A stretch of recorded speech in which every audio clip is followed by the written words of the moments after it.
कुसुम फातिमा और आज हम पढ़ने जा रहे हैं क्लास 12 ऑफ फिजिक्स का चैप्टर 1 का part 3 which is Coulomb's law. ये टॉपिक हमारा बहुत इंपॉर्टेंट है, तो चलिए स्टार्ट करते हैं। देखिए कूलम्स लॉ में क्या होता है, लेट्स सपोज हमारे पास दो चार्जेस हैं, एक है Q1 और दूसरा चार्ज है Q2 चार्ज। इन दोनों के बीच का जो डिस्टेंस है वो है R।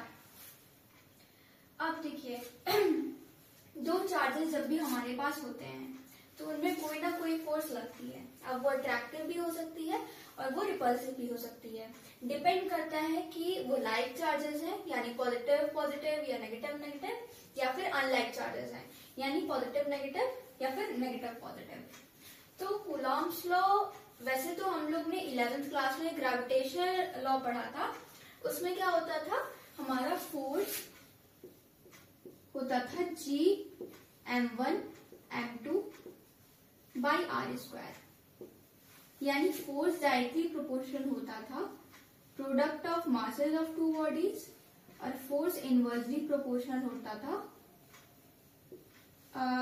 डिस्टेंस के स्क्वायर के। तो यही कुछ हमारा इसी तरीके से बिल्कुल कूलम लॉ है। इनका फॉर्मेट भी एकदम सेम है और फॉर्मूला भी थोड़ा सेम दिखता है। अब कूलम्स लॉ में बोलता क्या है कूलम्स लॉ? कूलम्स लॉ ये बोलता है, पहली बात तो ये बोलता है कि जो हमारी फोर्स है, फोर्स कौन सी, इलेक्ट्रोस्टैटिक फोर्स जो इन दोनों के बीच में लग रही है, ठीक है, ये दोनों स्टेशनरी है, स्टेशनरी चार्जेस। स्टेशनरी चार्जेस मतलब हम लोग यहाँ स्टेशनरी चार्जेस क्यों बोल रहे हैं, क्योंकि हम लोग पढ़ रहे हैं इलेक्ट्रोस्टैटिक्स और इलेक्ट्रोस्टैटिक्स में स्टेशनरी चार्जेस होते हैं, ठीक है। और अगर हम जाएंगे इलेक्ट्रोडायनेमिक्स में, जो कि ये वाला चैप्टर नहीं है, ये वाला चैप्टर इलेक्ट्रोस्टैटिक्स में आता है, तो इलेक्ट्रोडायनेमिक्स में क्या होता है कि हमारे जो चार्जेस होते हैं वो मूव कर रहे होते हैं यानी फ्लो कर रहे होते हैं। तो ये दो हमारे स्टेशनरी चार्जेस हैं, ठीक है। तो जब भी दो चार्जेस हमारे एक डिस्टेंस पे रखे हुए होते हैं, ठीक है, तो क्या होता है, उनके बीच में इलेक्ट्रोस्टैटिक फोर्स लगती है। वो इलेक्ट्रोस्टैटिक फोर्स हमारी F है। अब हमारा कूलम्स लॉ क्या बोलता है, पहली बात तो ये बोलता है कि जो फोर्स है वो डायरेक्टली प्रोपोर्शनल होती है the multiple of both charges, ठीक है। दोनों चार्जेस को मल्टीप्लाई करें आप तो जो फोर्स होती है वो इसके डायरेक्टली प्रोपोर्शनल होती है। जितना फोर्स को बढ़ाएंगे उतना नहीं ये नहीं बोल सकते, क्योंकि जितना हम लोग चार्ज को बढ़ाएंगे उतना फोर्स बढ़ेगा, ठीक है। जो सेकेंड प्रॉपर्टी होती है, जो सेकेंड चीज बोलता है कूलम्स लॉ, वो ये बोलता है कि force is inversely proportional to the square of distance. मतलब ये बात तो ऑब्वियस ही है, जितना आप लोग दो चार्जेस के बीच में डिस्टेंस बढ़ाएंगे उतना फोर्स कम होगा, ठीक है। जितना ज्यादा डिस्टेंस आप कम करेंगे उतना ज्यादा फोर्स बढ़ेगा। अब इसके हिसाब से स्क्वायर डिस्टेंस आ गया, ठीक है, यानी force is inversely proportional to the square of distance between two charges, ठीक है। और ये फोर्स कौन सा है, वंस अगेन ये इलेक्ट्रोस्टैटिक फोर्स है। अब ये हम मान लें अगर अपनी इक्वेशन 1 और ये हम मान लें अगर अपनी इक्वेशन 2, तो इन दोनों के हिसाब से जो हमारा इलेक्ट्रोस्टैटिक फोर्स है it will be proportional to, सबसे पहले हमारा 1 लेते हैं हम, Q1 इंटू Q2, तो ये डायरेक्टली प्रोपोर्शनल है इन दोनों के मल्टीपल के, Q1 और Q2 के मल्टीपल के, दोनों चार्जेस के मल्टीपल के, ठीक है। और ये इनवर्सली प्रोपोर्शनल किसके है, डिस्टेंस के स्क्वायर के, ठीक है। तो हमारा ये आ गया। अब हमें क्या करना है, हमको ये प्रोपोर्शनैलिटी का साइन हटा के हमको इक्वल का साइन लाना है। तो हम क्या करेंगे,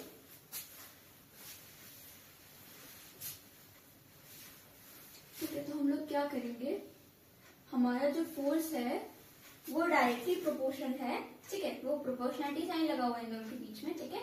डायरेक्टली प्रोपोर्शनल है Q1 और Q2 के मल्टीपल के, और इनवर्सली प्रोपोर्शनल है इन दोनों के बीच के डिस्टेंस के स्क्वायर के, ठीक है। तो हमको क्या करना है, हमको यहाँ प्रोपोर्शनैलिटी का साइन हटाना है, रिमूव करना है। तो प्रोपोर्शनैलिटी का साइन रिमूव करने के लिए और इक्वल लगाने के लिए हम लोग क्या करते हैं, हम लोग एक कांस्टेंट लगा देते हैं।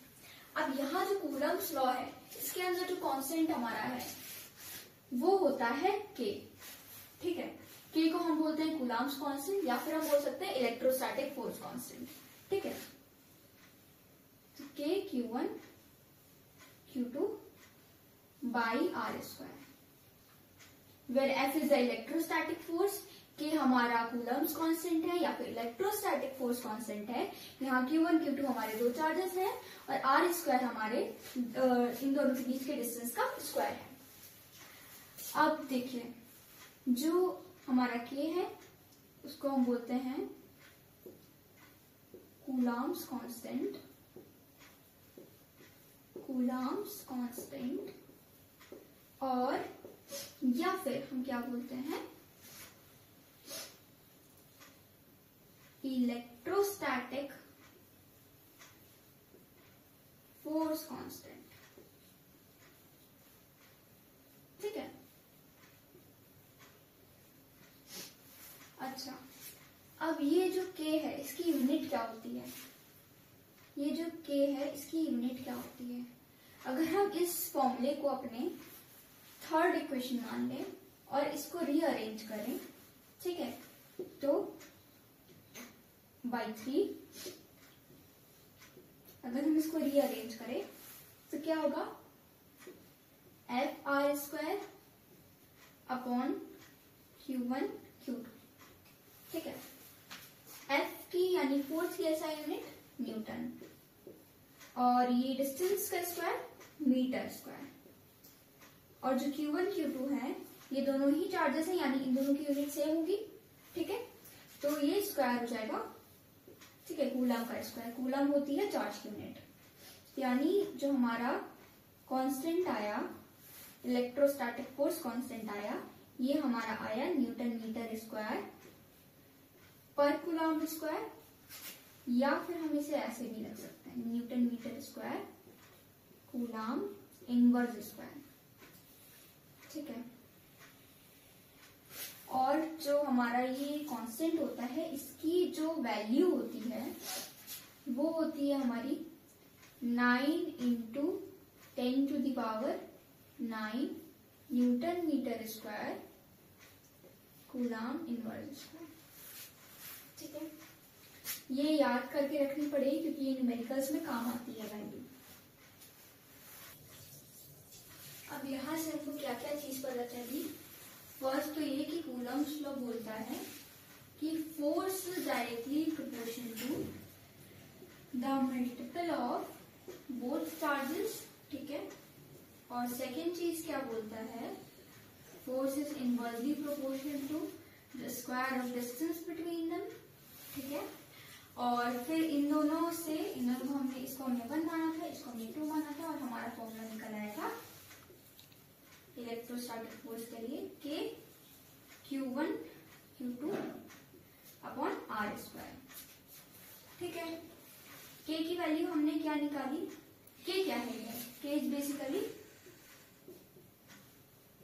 Electrostatic force constant, electrostatic force constant,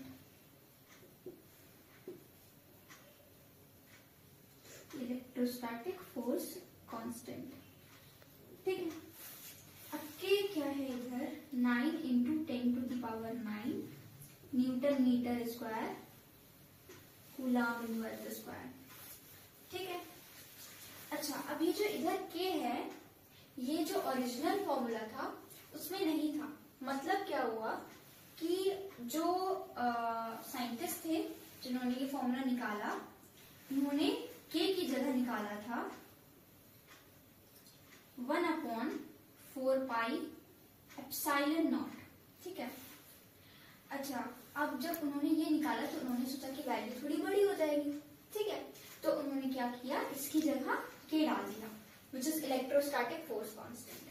अब K की वैल्यू ये होती है, और यहीं से जो इसका ये है 9 × 10⁹, यही वैल्यू इसकी यहां से निकली है। ठीक है, अच्छा, अब इधर ये 4π तो पता है आप लोग को। ठीक है, एप्सिलॉन नॉट क्या है? एप्सिलॉन नॉट, अच्छा, एप्सिलॉन होती है हमारी परमिटिविटी, और नॉट आ जाता है मतलब परमिटिविटी ऑफ फ्री स्पेस। तो ये है हमारी permittivity permittivity of free space. ठीक है, अब देखिए जो एप्सिलॉन नॉट होता है उसकी वैल्यू होती है, वो होती है 8.85 इंटू 10⁻⁻12। ठीक है, ये एप्सिलॉन नॉट की वैल्यू होती है और ये होती है हमारी इलेक्ट्रोस्टैटिक फोर्स कांस्टेंट की वैल्यू, यानी के की वैल्यू। अब ये जो हमारा फॉर्मूला निकला था इलेक्ट्रोस्टैटिक फोर्स का, ये जो हमारा ग्रेविटेशन फोर्स होता है उसके फॉर्मूले से लगभग मैच करता है। कैसे? क्योंकि जो हमारा ग्रेविटेशन फोर्स है, जो कि हम लोग 11वीं क्लास में पढ़ चुके हैं, ग्रेविटेशनल फोर्स, ये जो ग्रेविटेशन फोर्स है, ठीक है, ये जो ग्रेविटेशन फोर्स है ये हमारा किसके इक्वल होता था? ग्रेविटेशनल फोर्स हमारा किसके इक्वल होता था? G m1 m2 upon r square. तो देखिए कूलम्ब्स लॉ में जो इलेक्ट्रोस्टैटिक फोर्स है वो किसके डायरेक्टली प्रोपोर्शनल है? वो इन दोनों चार्जेस के मल्टीपल के डायरेक्टली प्रोपोर्शनल है। और इस फॉर्मूले में जो ग्रेविटेशनल फोर्स है वो किसके डायरेक्टली प्रोपोर्शनल है? वो इन दोनों जो बॉडी होती थी हमारी, ठीक है, उन दोनों के मास के डायरेक्टली प्रोपोर्शनल, उन दोनों के मास के मल्टीपल के डायरेक्टली प्रोपोर्शनल होता था। ठीक है, और फिर क्या होता है, हमारा जो फोर्स है वो inversely proportional to square of distance between them होता है according to Coulomb's law. Electrostatic force जो होता है वो inversely proportional to the square distance between them. ठीक है, और हमारा जो ग्रेविटेशनल फोर्स है वो भी कुछ यही बोल रहा है। देखिए force, gravitational force is inversely proportional to the square distance between them. ठीक है, अच्छा, अब ये जो दो कंडीशन है और कूलम्ब्स लॉ की दो कंडीशन है, ये दोनों मिलती जुलती है कुछ। ठीक है, कूलम्ब्स लॉ में फर्स्ट क्या होता था कंडीशन कि फोर्स हमारा डायरेक्टली प्रोपोर्शनल है दोनों चार्जेस के मल्टीपल के। ठीक है, और ग्रेविटेशनल फोर्स में क्या होता है, जो ग्रेविटेशनल फोर्स है it is directly proportional to the multiple of masses of both objects. यहाँ क्या होता है कूलम्ब्स लॉ में, जो second condition, force is inversely proportional to the distance, square distance between them. ठीक है, दो चार्जेस रखे हुए हैं, उन दोनों के बीच का जो डिस्टेंस है उसके स्क्वायर के इनवर्सली प्रोपोर्शनल होता है फोर्स। ठीक है, और इधर भी कुछ सेम ही है, जो ग्रेविटेशनल फोर्स होता है वो भी inversely proportional to the square distance between them. ठीक है, तो ये Coulomb's law and gravitation law बहुत सिमिलर है टू ईच अदर। तो इसमें देखिए, इसमें भी एक ग्रेविटेशन कांस्टेंट आता है जब हम लोग इन दोनों कंडीशन को सॉल्व करते हैं। ठीक है, यहाँ पे अगर हमने Fg रखा तो ये दोनों कंडीशन को हम साथ में लेके चलेंगे तो क्या होगा, force, gravitational forces directly proportional to the product of both masses and inversely proportional to the squared distance between them. ठीक है, the square distance between them. तो हमारी आ गई इक्वेशन बन के। ठीक है, इसको हम थर्ड नाम दे देते हैं। और जो हमारा Fg हो गया which is gravitation force, it will be equal to, equal proportionality का साइन हटा के इक्वल का साइन लगाने के लिए क्या होगा, हम कांस्टेंट लगा देते हैं। ठीक है, तो कांस्टेंट क्या हो जाता है, G is m1 m2 upon r square. ठीक है, ये फॉर्मूला और ये फॉर्मूला, कूलम्ब्स लॉ का फॉर्मूला बहुत सिमिलरली डिफाइन होते हैं। ठीक है, बहुत सिमिलरली डिफाइन होते हैं ये। अच्छा, अब ये सारी तो मैथमेटिकल बात हो गई। अब हम आते हैं डेफिनेशन पे। तो अगर आपको कूलम्ब्स लॉ को डिफाइन करना है तो कैसे करेंगे, बस ये दोनों कंडीशन वर्ड्स में लिख देंगे। मतलब कूलम्ब्स लॉ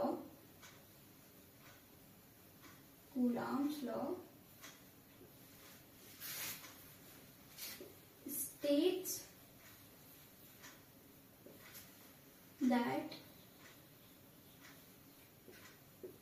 ठीक है, फर्स्ट कंडीशन क्या है हमारी, forces directly proportional to the multiple of both charges. The Coulomb's law states that electrostatic force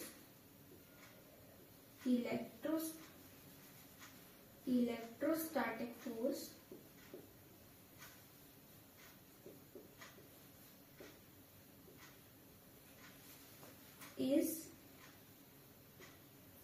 directly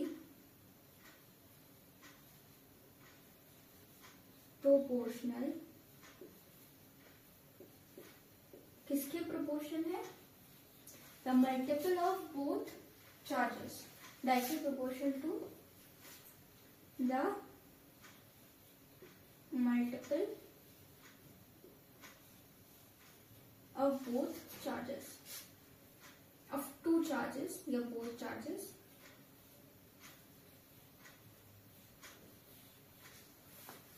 and और सेकेंड कंडीशन क्या है हमारी, force is inversely proportional to the square distance between them, and force, and it is also, ये लिख सकते हैं हम, and it is also inversely proportional, किसके inversely proportional है, square distance के,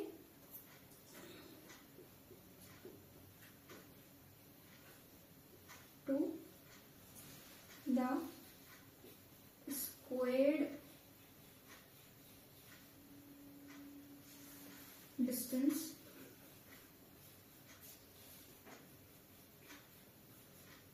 between them. ठीक है, तो दिस इज द डेफिनेशन. जो कूलॉम्स लॉ होता है वो स्टेट करता है कि जो इलेक्ट्रोस्टैटिक फोर्स है वो डायरेक्टली प्रोपोर्शनल होती है दो चार्जेस के मल्टीपल के, और इनवर्सली प्रोपोर्शनल होती है इन दोनों के बीच के डिस्टेंस के स्क्वायर के. अब हम कुछ देर के लिए हट जा रहे हैं, आप इसका स्क्रीनशॉट ले लीजिए.